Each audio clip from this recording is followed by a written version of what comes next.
पिछड़े, मुसलमान, आदिवासी, किसान जातियां, अगर इस समीकरण को मेरे साथ खड़े होकर आगे बढ़ा दें तो मैं आपको लिख कर देता हूँ, उत्तर प्रदेश में भी जो है यही होगा जो नगीना में। घमंडी है, ये बोलते हैं हम लेके आए रामलला को अयोध्या। अबे तुम होते कौन हो राम को भारत पे धरती पे लाने? नमस्कार, श्रेष्ठ यूपी देख रहे हैं आप। मैं हूं आपके साथ हर्ष भारद्वाज। इन लोकसभा चुनाव में बीएसपी को करारी हार मिली और बीएसपी का खाता तक नहीं खुला। तो वहीं दूसरी तरफ अपने दम पर नगीना सीट जीतकर चंद्रशेखर ने यूपी में दलितों से जुड़ी राजनीति में अपना वर्चस्व जमाने का सफल प्रयास किया। ऐसे हालात में बीएसपी अपनी खोई जमीन दोबारा हासिल करने के लिए आने वाले वक्त में एक बहुत बड़ा फैसला ले सकती है और एक ऐसे नेता को फिर जनता के बीच बीएसपी का झंडा बुलंद करने का जिम्मा दे सकती है, जिन्होंने लोकसभा चुनाव के दौरान बीएसपी के प्रचार अभियान को मजबूत बनाने का प्रयास किया था। कौन है ये नेता और कैसा है बीएसपी के अंदर उनका दखल, आइए जानते हैं। लोकसभा चुनाव के नतीजों ने बता दिया कि जनता ने बीएसपी को यूपी में लगभग पूरी तरह से नकार दिया है। जो बीएसपी 2019 में डबल डिजिट पर पहुंची थी और यूपी की 10 लोकसभा सीटों पर साइकिल की मदद से बीएसपी के हाथी ने अपनी मतवाली चाल से लोगों को अपने पक्ष में किया था। बीएसपी का वो हाथी मानो लोकसभा चुनाव 2024 में बैठा का बैठा ही रह गया और पार्टी 0 सीटों पर सिमट कर रह गई। ऐसे में एक बार फिर कयासों का बाजार गर्म हो चला है और बीएसपी के खेमे से जो खबरें निकलकर सामने आ रही हैं, वो यही है कि बीएसपी में कुछ बड़ा फेरबदल हो सकता है। बीएसपी एक ऐसे नेता की तलाश में है जो जनता के बीच बीएसपी के सर्वमान्य नेता की पहचान हासिल कर सके और दलितों से जुड़ी बीएसपी की राजनीति को फिर से हवा दे सके। ये नेता कौन है और कैसे वो जल्द बीएसपी की प्रत्यक्ष या फिर अप्रत्यक्ष तौर पर कमान संभालेगा, आपको इन सभी सवालों का जवाब देंगे। आप सोच रहे होंगे कि ये नेता आकाश आनंद होंगे। आप सही भी हो सकते हैं और इसके अलावा कोई और भी नेता हो सकता है, इसको समझेंगे। लेकिन उससे पहले इस बात पर गौर करते हैं कि आखिर क्यों बीएसपी की दलितों से जुड़ी राजनीति पर खतरा मंडरा रहा है और कैसे चंद्रशेखर आजाद दलितों के नेता बनने की दिशा में आगे बढ़ चुके हैं। दरअसल 2024 लोकसभा चुनाव की जब शुरुआत होने वाली थी तो पश्चिम यूपी में दलितों से जुड़ी राजनीति पर अपना दावा ठोकने वाले चंद्रशेखर की सपा से गठबंधन की खबरें चल रही थी, मगर ये गठबंधन हकीकत में नहीं बदला और इसके पीछे की एक अहम वजह ये निकलकर सामने आई कि चंद्रशेखर सिर्फ नगीना से ही चुनाव लड़ना चाहते थे, मगर सपा नगीना की सीट चंद्रशेखर को देने के लिए तैयार नहीं थी। ऐसे हालात में चंद्रशेखर एकला चलो का नारा देकर अकेले चल पड़े और जीत लिया उन्होंने नगीना का गढ़ और ठोक दिया दलितों से जुड़ी राजनीति पर अपना सबसे बड़ा दावा। जनता से गठबंधन हो गया था और जनता ने जिता दिया। वोट जनता को देनी थी, गठबंधन के नेता थोड़े आके वोट डालते, उनकी वोट ही नहीं थी वहाँ। तो जनता गठबंधन था, जनता ने आशीर्वाद दिया और ये आशीर्वाद मैं जनता से अपील करूंगा, अगर वो इस आशीर्वाद को, इस समीकरण को, बहुजन समाज का समीकरण, दलित, पिछड़े, मुसलमान, आदिवासी, किसान जातियां, अगर इस समीकरण को मेरे साथ खड़े होकर आगे बढ़ा दें तो मैं आपको लिख कर देता हूँ, उत्तर प्रदेश में भी जो है यही होगा जो नगीना में होगा। बसपा के वोट में सेंधमारी की बात की जा रही है कि आप विकल्प बनकर उभर रहे हैं, क्या रहेगा? मैं कोई सेंधमारी नहीं कर रहा हूँ, मैं तो उस जिम्मेदारी को अदा कर रहा हूँ जो हमारे महापुरुष रास्ता दिखाया। मुर्दा लोग मिशन नहीं चलाते, जिंदा लोग हुक्म देते हैं।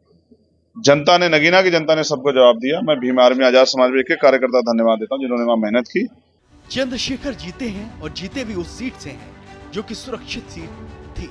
मतलब कि उन्होंने इस सीट पर दिखा दिया कि दलित वर्ग के बीच उनकी पकड़ मजबूत है, क्योंकि इस सीट आरक्षित थी। ऐसे में उनके सामने सभी उम्मीदवार दलित थे। ऐसे में उनका जीतना बाकी सभी पार्टियों की दलितों से जुड़ी राजनीति पर भारी पड़ता है।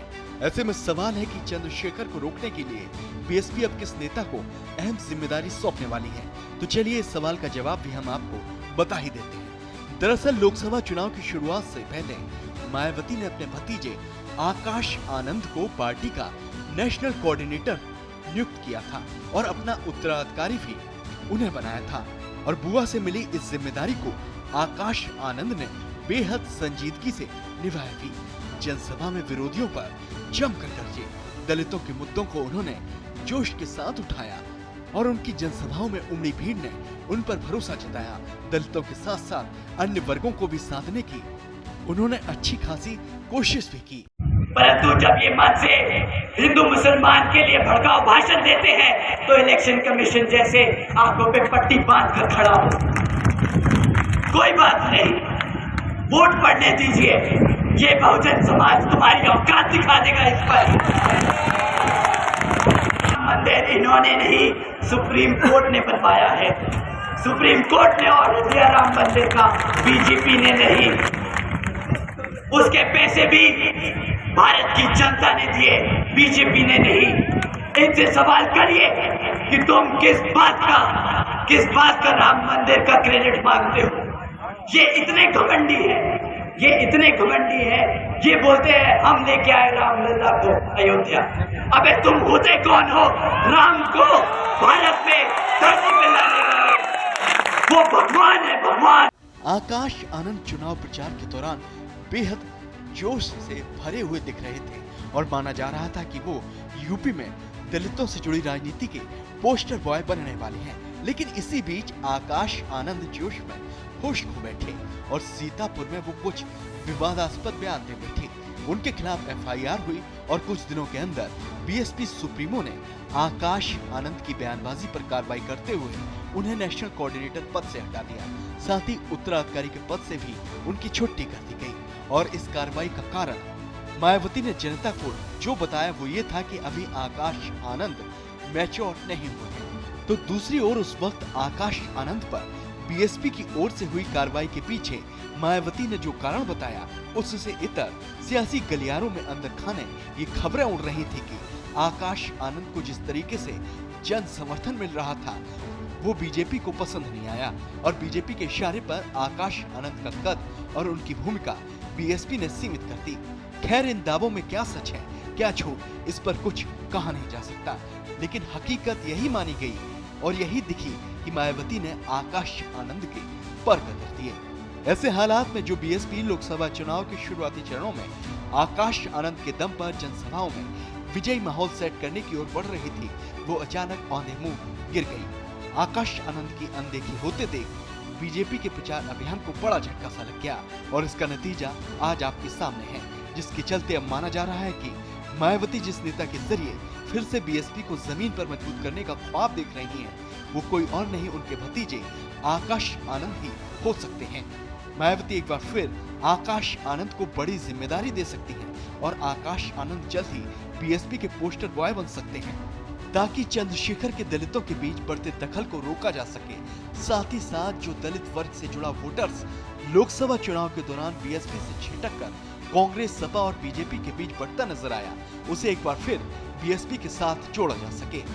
आकाश आनंद को पार्टी को एकजुट करने की जिम्मेदारी सौंपी जा सकती है।